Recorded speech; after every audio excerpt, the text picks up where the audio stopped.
ഓണം വെക്കേഷനൊക്കെ വരെയല്ലേ, ഒരു tourist train trip ഒക്കെ പോയാൽ എങ്ങനെ ഉണ്ടാവും? അതും കൊൽക്കത്ത, സുന്ദർബൻ, ഭുവനേശ്വർ, അరకు വാലി, ബോറ കേവ്, വിശാഖപട്ടണം ഇതുപോലെ ഇന്ത്യയിലെ മേജർ ടൂറിസ്റ്റ് സ്പോട്ട്സിലൊക്കെ കറങ്ങി ഒരു 11 ഡേയ്സിന്റെ ട്രെയിൻ ട്രിപ്പ്.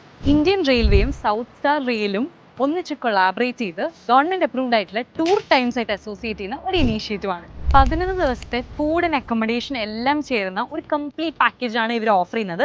ആൻഡ് ഓൾസോ നേരത്തെ പറഞ്ഞ പോലെ ടൂറിസ്റ്റ് ട്രെയിൻ ആയതുകൊണ്ട് തന്നെ ടൂർ ബുക്ക് ചെയ്തവർ മാത്രമേ ഇതിൻ്റെ അകത്ത് ഉണ്ടാവുള്ളൂ. ഓരോ കമ്പാർട്ട്മെന്റ്സിനും ഓരോ സെക്യൂരിറ്റീസിനെ അലോട്ട് ചെയ്തിട്ടുണ്ടാവും. ആൻഡ് എവറി 3 hours ഓരോ കമ്പാർട്ട്മെന്റ് ക്ലീൻ ചെയ്യാനുള്ള സ്റ്റാഫിനെ അപ്പോയിന്റ് ചെയ്തിട്ടുണ്ട്.